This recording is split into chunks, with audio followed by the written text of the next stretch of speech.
Welcome back to another Drive Your Heart Out video / Honda Fit series build video. If you couldn't tell by the intro, it is pouring outside. So I figured it'd be fun just to do a quick overview of my Honda Fit. I want to go over what I love about it, what I hate about it, all the things that I've done to it, and maybe some plans for the future. But yeah, let's just get into it. Future Parker here. I wanted to quickly mention that while I said I was gonna do like things that I love the most and things that I hate the most about the car, I think it'd be good to make like the second video a follow-up to this one, like going over those. So this is just a video overviewing my entire car and mods done to it. But if you guys want to see a secondary video of things that I love the most and hate the most, I definitely can do that. Just comment and let me know. So I purchased this car back in, I think, June of this year, and we've done a ton to it over the course of 5 months. Bought this car bone stock with 160,000 miles.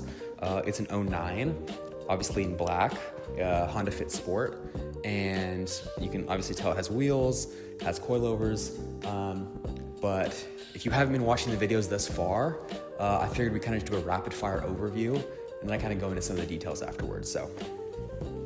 So one of the first things that I actually did to this car, or at least not did, but purchased at least, was I found these Volk TE37s 4x100, 15x7, and offset I think is around 35. So I actually got these from joss.com, which is an online, it's just Yahoo Auctions, but because Yahoo Auctions was like disbanded in the US in like the 2010s, they still have it in Japan. So these are from Japan, from auction. I got these for a pretty good deal. And while they're super dirty right now, I picked them up for around 1,500 bucks, I think, in total, which is not terrible, especially for 15s. They weigh nothing. And with what I wanted to do with the car, especially with doing autocross, taking it to the track sometimes. I'm yet to take it to the track. I've just done autocross so far, but I really want to do that in the future. And the aesthetic that I'm going for, these are like the perfect wheels for me. So I'm not gonna be doing this, what I've done so far video in order. I'm gonna go basically outside, inside. So just covered on wheels. Tires, I don't really think are that important, which is honestly really unfortunate because I recently watched a not Fitment Industries, but Martini Works video about how, you know, tires should not be the last of the budget. And that is so ironic because I think it's so true for so many people. These tires are Accelera 651s, which if you are into drifting, you'd know these are drifting tires. I think they are 200 treadwear, but honestly, like they're pretty cheap. They did pretty good at autocross. They're a good summer tire. And they kind of fit the aesthetic that I want with the flat sidewalls. So they are a 205 50 15 or 55 15. And they've treated me well so far. I wouldn't say they do the best in the rain.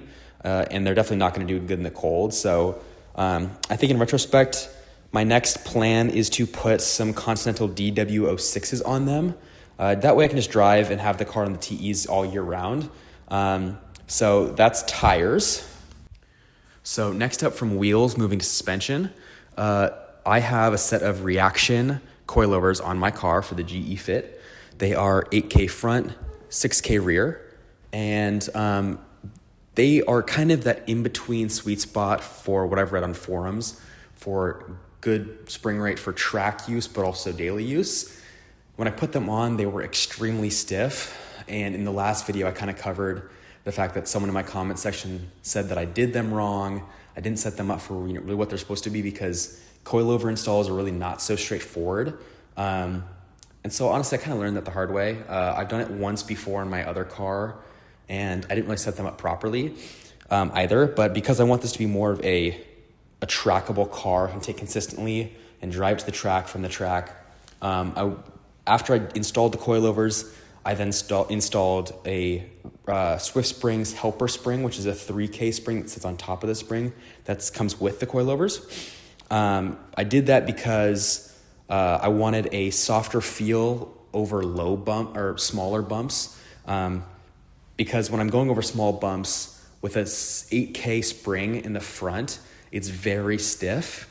And with just a little 3K spring in the top, it makes the small bump compliance actually really nice. It makes it more enjoyable to drive. But with that, the coilovers have treated me very well so far. After installing the helper springs, I dialed in the rear a little bit more. I took some collars out of the front and rear, so it'd sit at a height that I would kind of more enjoy all the time. It's not that low. I mean, the car's, I'm like at least 2 feet above the car. I mean, the car is small and it's short, but I still have a lot of clearance on the bottom, which is great, what I'm looking for. So that's coilovers. So next, I'm gonna move into the interior and talk about the very first mod that I did on this car. So you're looking at the Atoto X10 head unit that I bought off Amazon. And I have really enjoyed this thing thus far, honestly. It's Chinese, it's not perfect, and honestly, it was expensive, but I think having a good sound system and Apple CarPlay in any car is a must. With this, I'm able to have CarPlay, and it runs off Android Auto too, so I can watch YouTube on it, I can surf the web, it has a bunch of display options. So if I turn on my headlights at night, it actually dims automatically, which is great. And I can upload custom backgrounds and honestly a lot of useless stuff. But what it does really well is just the basics like CarPlay, Bluetooth, radio. I can have weather going on it from my apps. And honestly, it was expensive and kind of a pain in the butt to put together. And funny story with that. So the funny story is when I was installing the head unit, I was using butt splices to basically connect the harness for the Honda Fit into the harness for the radio. And I wouldn't say I'm the electrical expert. So I was using butt splices, I was crimping them together, and I put it in the car and had everything wired up. And I had put it in the car, went to start it up, turned the car on. It turned on for literally 2 seconds, and then the car died. Everything turned off, my headlights wouldn't work, my locks wouldn't work. And I came to find out that the positive wire had disconnected in the car as everything was plugged in, and it fried almost every single fuse in the car. So I ran to Walmart, I picked up a box of all new fuses, I replaced literally every fuse in the fuse box, and it works again. I made sure the positive wire was fully crimped and in there a second time, and that works. Nothing has happened since. The car runs perfectly. But I was telling this to my friend, and he's like, did you disconnect the battery? And I'm like, no, I didn't. So if you're doing wiring, disconnect the battery, please. It'll save you all of your fuses, I promise. So next up is the Hybrid Racing short shifter that you just saw, and the Battlecraft shift knob that I have on there. So the Hybrid Racing short shifter is honestly a great mod for the Honda Fit, and I would say my only gripe with it, and I'll kind of get into this more with the things that I love and things that I hate, but the Hybrid Racing short shifter, there's a spring in the actual mechanical part of the shifter, and the spring is really, I wouldn't say malleable or weak, but pretty quickly the bushing or the spring in there kind of loses that hardness that it originally has.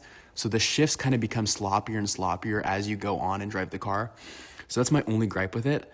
But it's still way better than OEM, and the shift knob is spectacular, and I love the look of the Battlecraft, and I love the feel of it. So that's the shifting setup, and then now let's get to the wheel. So I just installed the wheel in my last video, and the Momo hub and Momo wheel, honestly, I can't say too much about it. It's an aftermarket wheel. It's a lot smaller than the OEM one. My OEM one was beaten to crap and was chipping off the faux leather and all of that. So the wheel feels really good. It definitely feels more go-karty now that it has a smaller wheel on it. I think it's a 350 millimeter. So my only gripe with it is that the horn button still doesn't work and cruise control doesn't work right now. So it's a great mod. It was a pain in the ass to put on. So that's how I feel about that. So we are basically coming to an end with the things that I've done with the car.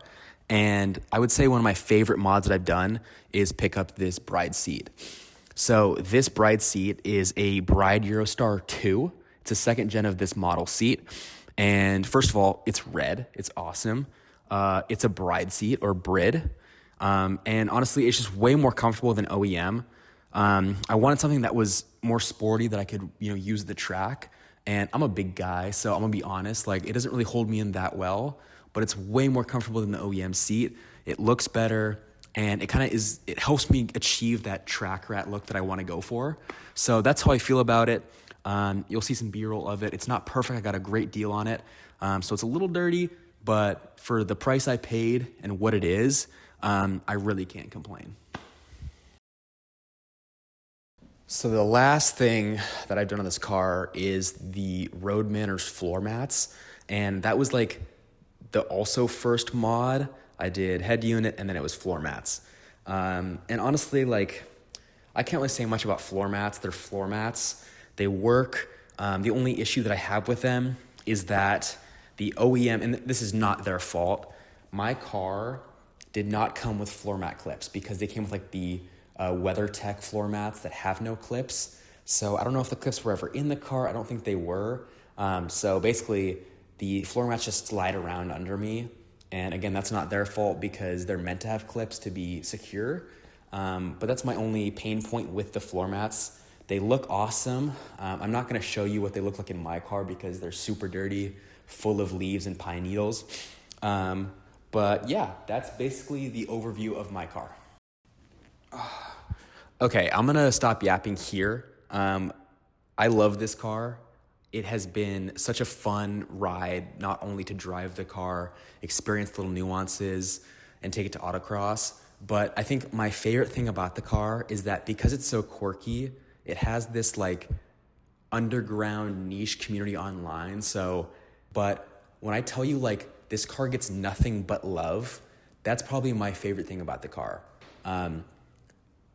It's becoming, I think, one of those, this is kind of a reach, but I think it's becoming sort of the next Civic in the way that over the years, especially with gas prices right now, because these things are so economic and financially they make sense. I pay $45 for a full tank of 87 or 89, and I was paying close to $60, $70. I think it was probably, at this point, it probably would have been $80 to fill up my WRX with 91 or 92. And it gets more gas mileage out of it. It's more fun. It's kind of raw. I mean, it's front wheel drive, doesn't have traction control. It's an open diff, but anyway, I digress. I love this car. I love the way it's been, perceived online and the reactions that I get when I'm driving, and the comments make it even better. But I will leave it there. The last thing I'll say is that thank you so much for the support recently. I love interacting with you guys in the comments, on TikTok, on social media.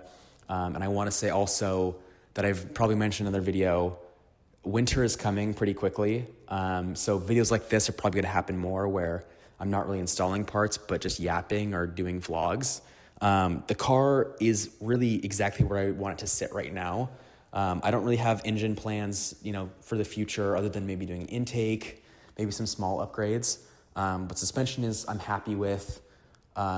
There's just aesthetic things that I want to do that I'm not going to say too much about, but definitely have a plan for. So I just wanted to leave it off with that. So with that said, thank you so much for watching. My name is Parker, Drive Your Heart Out. Please like, comment, and subscribe. Follow me on all socials, TikTok, Instagram, Facebook, obviously YouTube, and drop a comment. I mean, I love interacting with you guys. If you have any questions, let me know. I would love to convince someone to buy one of these cars. That's it. I'll leave it there. I will see you next time.